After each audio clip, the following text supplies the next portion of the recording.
Hello লালখাম্বা চোদানিদের দেশ, কেমন আছো তোমরা? এখন তো শেখ হাসিনাও দেশে নাই, তেলের দামও বাড়ে নাই। তারপর তোমরা প্রতিদিন রাত লাইনে দাঁড়ায় থাকো এবং রাতে ঘুমায়াও যাও লাইনে। আহা গো, কত সুখ! আমাদের না অনেক জ্বলে, বুঝছো? তোমরা যে এত এত সুখ ভোগ করতেছো, এই সুখ দেখে আমাদের এত জ্বলে, কি যে বলি, কি যে বলি! আহা হা হা হা! শেখ হাসিনার আমলে আমরা দেখতাম প্রতিদিন সকাল বিকাল রাত নাই দিন নাই সারাক্ষণ এটা উদ্বোধন হয় ওটা উদ্বোধন হয়, খালি নতুন নতুন জিনিস নতুন নতুন স্থাপনা নাম আমরা শুনতে পাইতাম। এখন প্রতিদিন সকালে ঘুম থেকে উঠে দেখি এটা বন্ধ হয়ে গেছে, ওটা বন্ধ হয়ে গেছে, এটা শেষ হয়ে গেছে, ওটা নাই। মানে যেমন আজকে সকালে উঠে দেখলাম যে দেশের একমাত্র ড্যাব সারের কারখানা, ডিএপি সার, যেটা ড্যাব সার বলে, তো সেই সার কারখানা বাংলাদেশে বন্ধ হয়ে গেছে, কিন্তু অ্যামোনিয়া নাই। না, আমার কথা হইতেছে এত চোদনা জাত থাকতে এই অ্যামোনিয়া সার কারখানা বন্ধ হয় কেমনে? এদের রাস্তাঘাট মিথ্যা বাসায় এত, এদের এই অ্যামোনিয়া কারখানা নিয়ে যাক গিয়া কোক তোরা মত, তখন মতো দিয়ে সার বানায় তোরা ধান ফলায় খা। এছাড়া তো আর কোনো উপায় দেখতেছি না। কারণ আমাদের প্রিয় বাইয়া মুছলেকা বাইয়া বলেছে take back Bangladesh, take back Bangladesh করে, তো সে একেবারে 2001 থেকে 6 আমলে নিয়ে চলে গেছে, যেটা তোমরা জীবনেও দেখো নাই। এই যে আজকে যারা তোমাদের নেতা, যাদেরকে তোমরা নেতা বলতেছো, ক্যাপ্টেন বলতেছো, গণতন্ত্রের ইমাম, তারপর তোমাদের প্রিয় ও কি জানি বলে রাহবার, তারপর তোমাদের প্রিয় যা যা আছে আর কি, তাদেরকে বলতেছো, তোমরা তখন মাটির লাগে কথা কইতা, মার বুনি চারটা। এই জন্য তোমাদের কিচ্ছু মনে নেই। আমরা তো বড় ছিলাম, আমাদের মনে আছে কি কি ছিল না ছিল, সেই জন্য এখন আমরা বৈশা বৈশা গান করি। লাঙ্গের আশা কইরা হাত তোমার বাতারের বাচ্চাঙ্গে, আমরা গান শুনি, পপকর্ন খাই, মৌজ মাস্তি করি। কেউ কি তোদের কপালে এই সবই ছিল, আমরা জানতাম তোরা নাইচ্চা কইদা তোদের কপালে এই ভূতের লাথি নিয়ে আসতেছিস। এখন এনজয় কর, এখন তোদের সমস্যা কি? এখন তোরা কান্দাকাটি করিস কেন? এটা নাই ওটা নাই, কেন কান্দাকাটি করিস? তোদের যখন ছিল তখন তোদের মনে হয়েছে যে না, আমরা একটু ভাতার চেঞ্জ করে দেখি, আমাদের লন্ডনেই ভাতার এসে আমাদের না জানি কি সুখ দিবে, তারপর আমাদের নুনুস ভাতার এসে না জানি কি সুখ দিবে। দেখ, নুনুস ভাতারের কথা মনে পড়লো, তোদের প্রিয় মুছলেকা রহমান বলতেছে আগের দুই সরকারের ব্যর্থতার কারণে হম হয়েছে। তো আগের দুই সরকার ব্যর্থ, ওকে ফাইন, আওয়ামী লীগের লোকজন, মোটামুটি লোকজন জেলে আছে, খুব ভালো কথা। নুনুসকে একটু জেলে ভইরা দেখা না, দেখি আমরা একটু সেই হেডার জোর কি তোর আছে? বাঙ্গা মাজা তো ওই ওইজন নাই।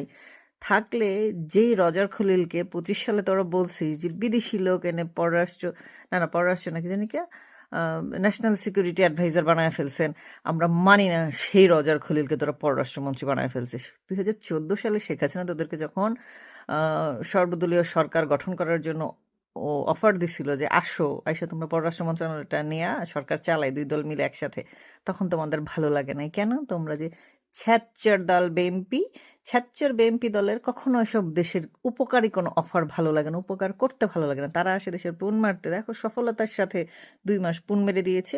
তোমাদের সেটা মনে করো ফুটা এত বড় হয়েছে, টেরই পাও নাই, বুঝছো? মানে গত 19 মাস ধরে পুন মারা খাইতে খাইতে এত বড় হয়েছে যে নতুন করে যে নুনুস ভার্সন 2 মুচলেকা ভাইয়া আসছে, পুন মারা দিচ্ছে, এটা তোমরা টের পাও নাই, তোমাদের মানে ফোঁটা বড় হয়ে গিয়েছে আর কি। তো এই কথাই মনে পড়লো, ছাত্ররা দলের কথা মনে পড়লো, তোমাদের যে গুলাই গুদ্দের যে দুই নারী, নিরপেক্ষ নারী, বিপ্লবী নারী, আমাদের চমক আফু চামড়া ব্যবসায়ী এবং আমাদের সিথি, দুজনেই বিএনপির নমিনেশন কিনেছে। কেউ কি তারা দেশ সেবা করতে চায়, তারা হচ্ছে তোমাদের বিকল্প। তোমাদের যে বিকল্প বিকল্প, আমি কে তুমি কে, বিকল্প বিকল্প স্লোগানের যে রেজাল্ট আমরা দেখলাম, সেটাতে দেখলাম 95% লোক গেল জামাত শিবিরে, যায় নাই। আচ্ছা, নতুন করে এনসিপিতে যোগ দিচ্ছে, এনসিপি মানেই জামাত, যে বকচোদরা এটা এখনো জানো না, তাইলে তোমরা কাঁচা গুক চাবাইয়া চাবাইয়া খাও। আর বাকি যে 5% ছিল তারা গেল আমাদের প্রিয় দল বিএনপিতে। বিদেশ থেকে আসছে, দেখতে সুন্দর, তারপর কত সুন্দর, আহারে বেড়া শাসক ছিল না এতদিন, তো এইসব তেল ফেল মারতে পারো নাই, বেডি ছিল, বেডির আর কি তেল মারবা, বুঝছো? তো মারতে পারো না, এই জন্য তোমাদের ভালো লাগে নাই। তা আমাদের প্রিয় চমক আপু এবং আমাদের প্রিয় নেত্রী সিথি আপু, ওনারা সংসদে যাবেন, গিয়ে সুন্দর করে তোমাদের যা যা লাগে আর কি দিবেন আর কি, বুঝছো? ভাইয়া তো দেখতে অনেক সুন্দর, নাকি পার্সোনালি নাম্বারও দিয়ে আসছে, বুঝছো? এই হচ্ছে তোমাদের নেতৃত্ব, এবং তোমরা এগুলোই ডিজার্ভ করো। তোমরা এদের পেছনেই দৌড়াইছো, এবং ইনফ্যাক্ট এখনো অনেক ভোগচোদের বাচ্চা দৌড়াচ্ছ। এবং কোথায় বসে দৌড়াচ্ছ? তাহলে লাইনে দাঁড়ায় দাঁড়াও। তোমাদের যে কত সুখ, উফ! আর কি বলি, আর কি বলি, আমাদের অনেক হিংসা লাগে, বুঝছো? আমাদের সময় তো আমরা তেলে লাইনে দাঁড়ায় থাকতে পারতাম না, তেলে লাইনে দাঁড়ায় দাঁড়িয়ে এরকম টিকটকও করতে পারি নাই, বুঝছো? আমি না হয় গরিব বাদ দিলাম, যাদের গাড়ি আছে, তখন বড়লোক, তখনও গাড়ি ছিল, এখনো গাড়ি আছে, ওরাও বানাইতে পারতো না। সেই সুযোগ তোমরা আমাদেরকে করে দিয়েছো, এই চোদনা জাতিকে নতুন মানে হটস্পট দিয়েছো, যেখানে গিয়ে টিকটক বা রিল বানাইলে ভাইরাল হয়। সেটা হচ্ছে তেলের পাম্পের লাইন। তোমরা এখন ওখানে খাও, ঘুমাও, তোমরা তোমরা ওখানেই বাচ্চা পয়দা করবা। তো তোমাদেরকে যে 1.5 মাসের মতো, 2 মাসের মতো চোদনার উপর রাইখা তারপর দাম বাড়াইছে।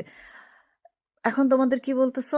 ব্যাখ্যাটা তোমরা দিচ্ছ, তোমরা কিভাবে নর্মালাইজ করে একসেপ্ট করে নিচ্ছ যে আইএমএফ ঋণের শর্ত হচ্ছে তেলের দাম না বাড়াইলে ঋণ পাবো না। ওয়াও, তোমরা কত বুঝদার হইছ! শেখ হাসিনার সময় হইলে হাসিনা হুদাই তেলের দাম বাড়ায়, বিশ্ববাজারে তো তেলের দাম বাড়ে নাই, হাসিনা কেন বাড়ায় দিছে? এখন সরকারের ভেতরে অনেক হিসাব নিকাশ থাকে, যেটা তো তোমাদেরকে প্রতিবার ধরে ধরে বোঝানো লাগে। এই যে এই কথাগুলো বলতেছে, এরপর তোমাদের অনেকের গায়ে চুলকাবে, এসে গাইল পারবা, পারো, তাতে কি আসে যায়? তোমাদের যে সুখ চলতেছে, সুখের ভাগ কি আমাকে দিতে পারতেছো? আমার গায়ে কি লাগতেছে? লাগতেছে না তো। তোমাদের সুখ তোমাদেরকেই ভোগ করতে হবে, কারণ তোমরা নেচে কুদে ছাপার কাপড় তুলে খুশিতে নাচতে নাচতে তোমরা বিপ্লব করেছিলে, লাল বিপ্লব এনেছিলে, দেশকে একদম সুজলা সুফলা শস্য শ্যামলা করবে বলে। এদিকে দেখি সারের অভাবে, সেচের অভাবে ধান ক্ষেত শুকায় গেছে। তোমরা গণতান্ত্রিক সরকার চেয়েছিলে, সেজন্য বলেছিলে লাগারে লাগা ধন লাগা, লাগারে লাগা ধন লাগা। তারপর কি জানি, দাঁড়িপাল্লার গানটা কি জানি, কার পাশা গেছে, কার টেবিলে, খেলা যে চলছে কোন লেভেলে। এই যে তোমরা এখনো বুঝো নাই খেলা যে চলছে কোন লেভেলে। আমরা আর মামুরা মিলে সরকার গঠন করে একজন আরেকজনের হালকা পিটচুলকা চুলকি চলছে, আর তার মধ্যে লুটেপুটে খাওয়া চলছে। শেখ হাসিনার আমলের পরে ইউনূসের 18 মাসের 19 মাসের শাসনে এই ইয়া বাড়ছিল, ঋণ খেলাপি বাড়ছিল 5.5 লক্ষ। বোঝা গেছে? 5,50,000 ঋণ খেলাপি বাড়ছিল। তো ওরা কোথা থেকে আসছিল? কোথা থেকে পয়দা হয়েছিল? হ্যাঁ, এই বাংলাদেশের মানুষই তো ছিল তোমাদের প্রিয় নুনু সরকার, প্রিয় ও কি জানি ছাত্র জনতা, নেতাকর্মী, তারাই তো ছিল। ভালো লাগে না শুনতে? আসো, দুইটা গায়েল দাও, গায়েল দিয়ে মনের জ্বালা মেটাও। কি আর করবা বলো? এমন চোদন খাইছো, ওই চোদন সহ্য করতে পারতেছো না, উগরাইতেও পারতেছো না। তো সেই জন্য কি করতে হবে? লীগের লোকদের খুঁজে খুঁজে তাদেরকে নিয়ে গালিগালাজ করতে হবে। করো, ওই জ্বালা মেটাও, আর কি করবা? পেটে ভাত নাই, ঘরে গ্যাস নাই, কারেন্ট নাই, তেলে, সরি, গাড়িতে তেল নাই, আওয়ামী লীগের গাইল পাড়া ছাড়া আর কি করবা? আফটার অল তোমরা ভোটের অধিকার ফিরে পাইছো। মাগরিবের ভোট দিয়ে তোমরা ধানের শীষকে ক্ষমতায় বসাইছো, ধানের শীষকে ক্ষমতায় বসায় প্রচন্ড রকম সুখে আছো। তোমাদের এখন ওই গানটা গাওয়া উচিত। যে গানটা হয়েছে কি, যে রাজ্জাকের সিনেমার, আমার মতো এত সুখী।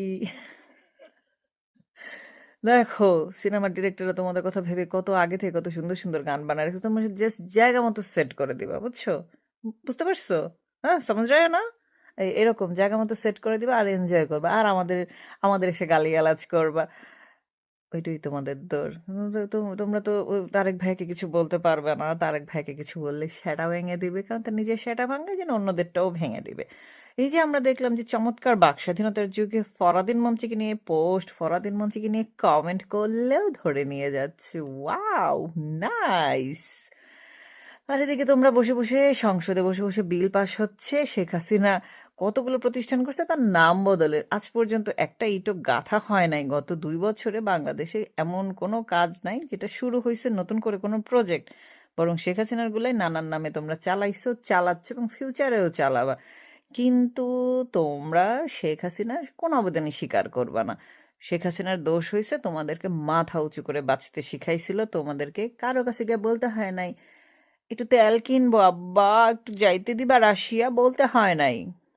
তোমাদের ওইসব ভালো লাগে না, তোমরা এখন আমেরিকার কাছে হাত পেতে বসে থাকো যে তেল কিনতে যাই, একটু রাশিয়ার কাছে যাই, দাও না একটু পারমিশন দাও না।